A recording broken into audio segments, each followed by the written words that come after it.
Mesdames et messieurs, amis et chers internautes du réseau African Network Innovation, nous sommes ravis de vous recevoir cet après-midi dans le cadre de l'interview exclusive Dr Jérôme Chénal sur les questions de ville africaine. Bonjour Dr Jérôme Chénal. Bonjour. Alors, vous allez nous faire le plaisir de dire aux internautes qui vous êtes. Merci pour l'invitation déjà. Effectivement, je suis tombé dans la marmite des villes africaines très petit déjà et je me suis passionné pour ces questions de complexité urbaine. C'est ce qui m'intéressait véritablement dans les villes africaines, c'est justement par rapport à l'architecture, c'est qu'on a un degré de complexité qui est beaucoup plus grand que lorsqu'on traite d'un bâtiment. Et c'est ça qui m'intéressait en premier lieu.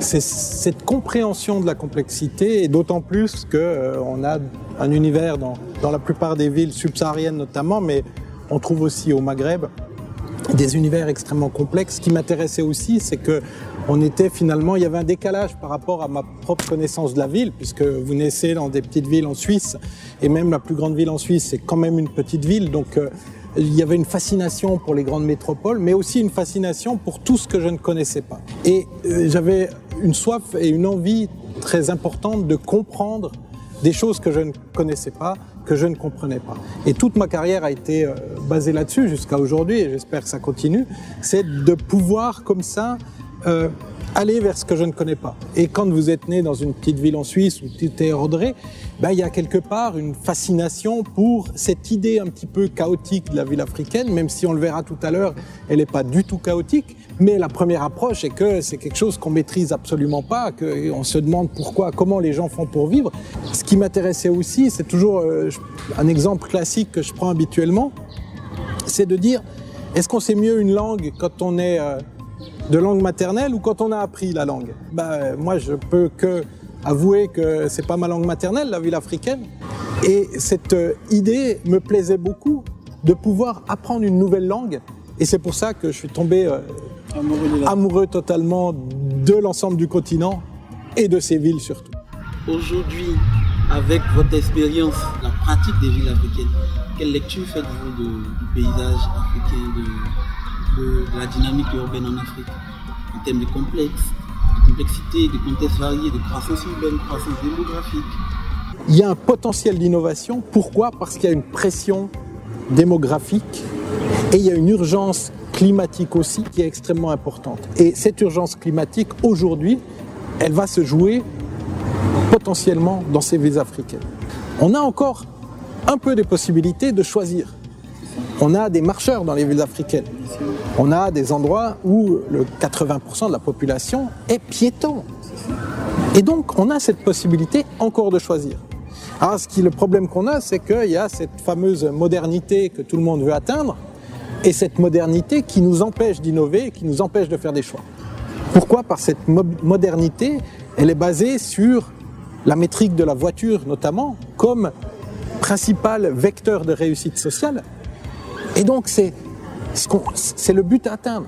C'est d'avoir une grosse berline de marque allemande, plutôt grise ou noire si c'est possible, avec des vitres teintées. Et ça, c'est la réussite sociale.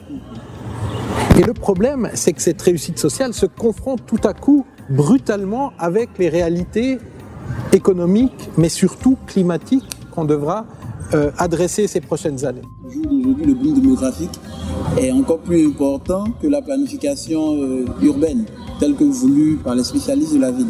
Alors, je voudrais vous poser la question de savoir, pour vous, est-ce que l'Afrique forme-t-elle des spécialistes, des connaisseurs, des praticiens à la ville africaine durable qu'on veut? Est-ce qu'il y en a des modèles de réussite en termes de formation d'urbanisme et d'architecture pour vous? Et quelle lecture vous faites dans la globalité de la formation africaine en métier d'architecture de ville? La première réponse, c'est que vous avez, prenons l'exemple d'une école comme les Hameaux qui réunit 12 ou 14 pays. Vous avez une école d'architecture qui forme un peu d'urbanisme pour 14 pays. Il faudrait 14 écoles par pays. On n'est pas dans les bonnes proportions.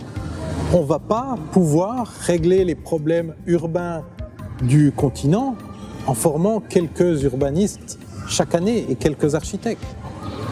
Ça, c'est la première chose. Donc, il y a une réalité aujourd'hui il y a un manque cruel de formation. Ça, c'est très clair. Donc, vous pouvez augmenter, vous pouvez faire x10 et il en manquera toujours. Ça, c'est la première chose.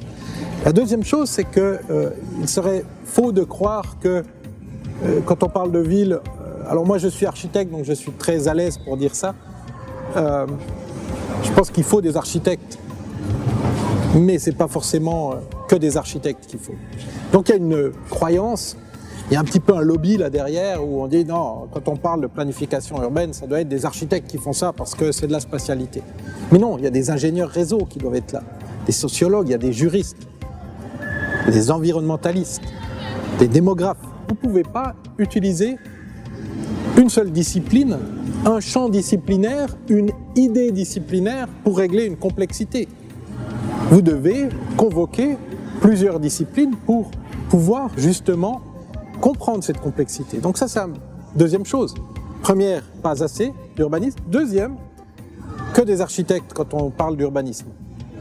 On doit former des ingénieurs urbains. Troisième chose, le métier évolue, qu'il soit pour l'architecte ou l'urbaniste.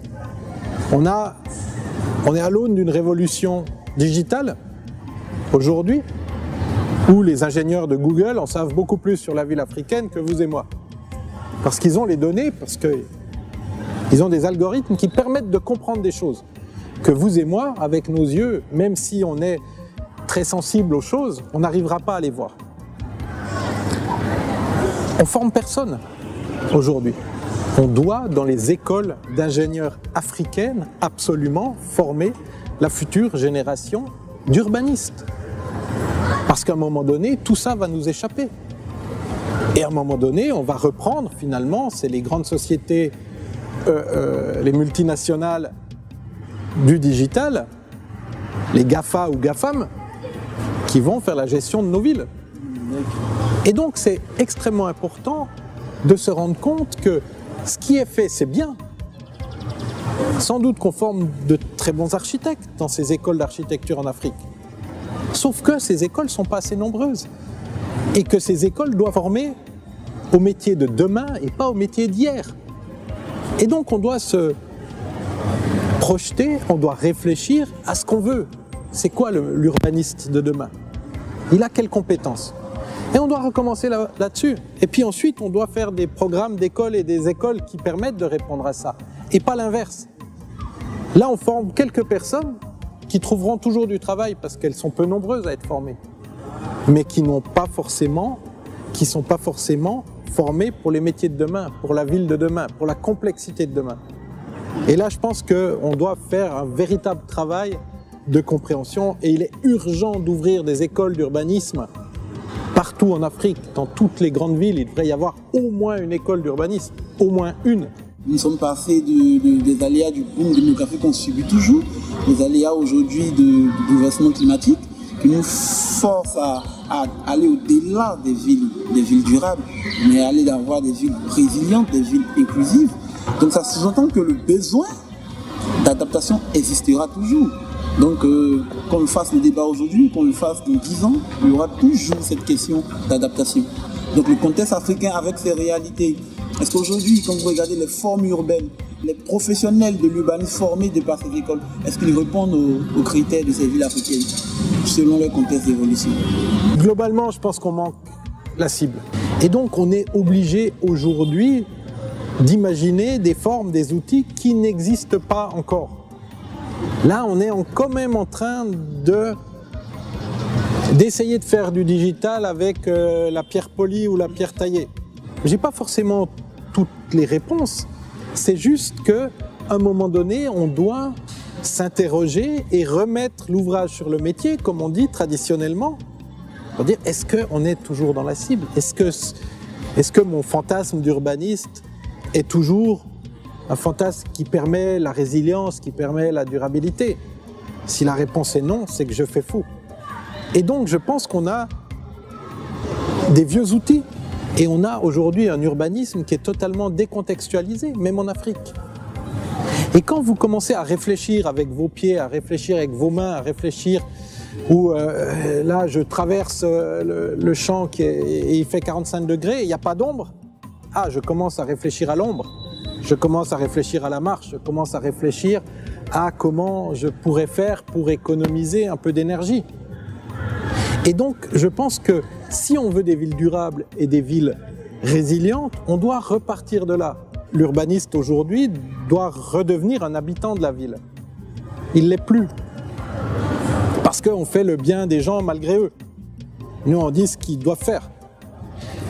Redevenons des habitants de la ville, des urbanistes habitants de la ville, et vous verrez, on va changer totalement de point de vue, parce qu'on va voir les vraies réalités et les vraies difficultés de vivre en ville, comme tout le monde, et ça va pouvoir remettre en cause nos propres outils et ouvrirait une perspective sur quelque chose qu'on pourrait inventer de nouveau.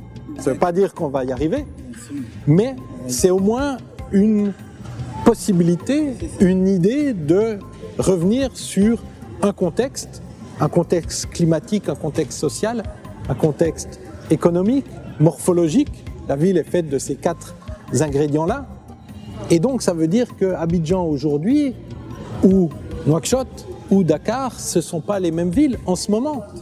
Pourquoi? Parce qu'il n'y a pas la même température, ce n'est pas la même morphologie, ce n'est pas les mêmes gens, il n'y a pas les mêmes groupes sociaux. Et donc si on continue à faire la ville générique, comme on nous les apprend, comme on apprend dans les écoles d'urbanisme, cette ville de la modernité inachevée, c'est une ville générique. Moi, mon propos, c'est de dire faisons le contraire. On abandonne cette modernité qui nous amène rien du tout. On revient dans la rue, on s'assied et on commence à discuter. On commence à ressentir la chaleur, on redevient des habitants de la ville et on repart de là dans nos réflexions et on reconstruit un modèle urbain à partir de l'habitant et à partir de l'usage que l'habitant aurait de cette ville. Alors ça nous permet de parler de la Smart City. Pour vous, la ville africaine est-elle Smart City? On attend des modèles où on tend vers ces approches smart et quels sont les exemples de quelle lecture vous faites? Toutes les villes en Afrique sont des Smart Cities. Il y a une utilisation innovante des technologies qu'on va trouver beaucoup plus dans les villes africaines et qui pourrait être ce qu'on appelle des reverse innovation. Ça veut dire qu'il pourrait être un modèle pour la ville de demain. Et quand on sait que la ville africaine telle qu'elle est aujourd'hui, globalement, elle est beaucoup moins consommatrice d'énergie que les autres villes. Globalement, on a une population jeune, dynamique, avec laquelle on pourrait construire. On a tous les ingrédients de la réussite. Tous les ingrédients de la réussite.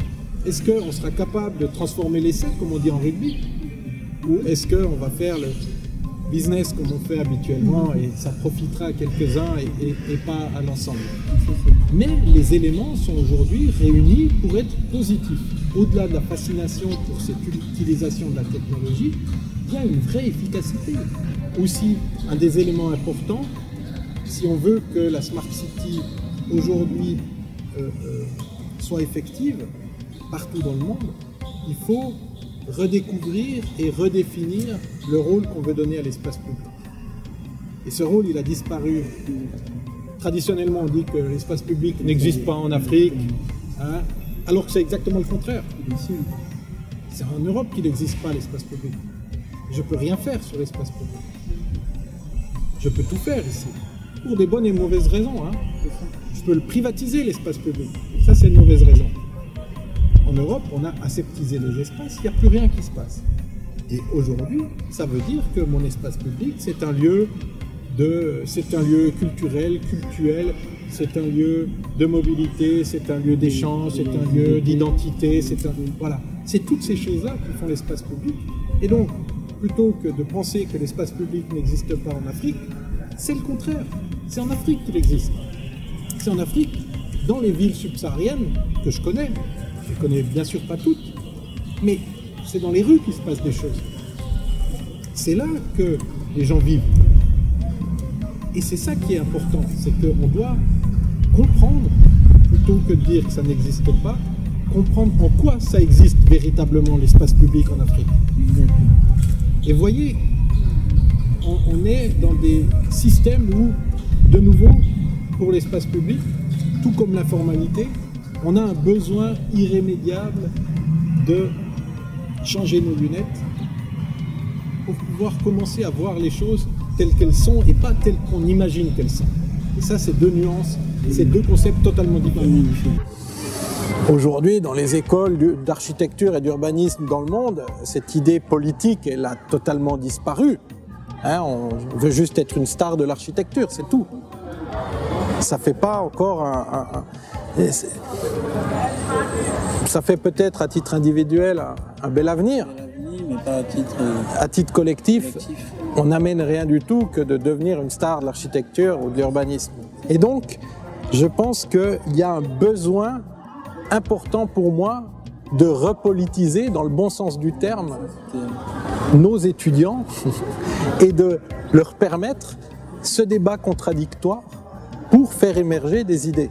On doit revenir confronter, c'est quoi aujourd'hui le métier de l'urbaniste avec le digital? C'est quoi aujourd'hui avec l'urgence climatique le métier de l'urbaniste?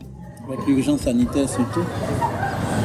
Tout ce qui est de santé publique, forcément, on doit remettre ces choses-là. Donc ça veut dire quoi aujourd'hui enseigner dans une école les questions urbaines? Ça veut dire, vous l'avez dit, mettre la santé publique au centre du dispositif. Ça veut dire parler digitalisation. Le challenge est énorme et malgré tout, il y a peu de répondants. Parce que même si on est d'accord avec ce que je viens de dire, le temps de le formaliser dans des programmes, dans des manières d'enseigner, dans des écoles, ça prend une génération de plus encore. Et le monde évolue encore et quelqu'un d'autre que moi viendra dans 20 ans dire autre chose et on dira mais ils n'avaient rien compris. Et on croit avoir compris.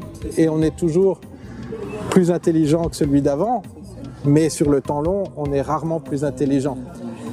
Mais on peut aujourd'hui avancer un peu plus vite, remettre de l'innovation, puis après on fera des choix. On fait pas.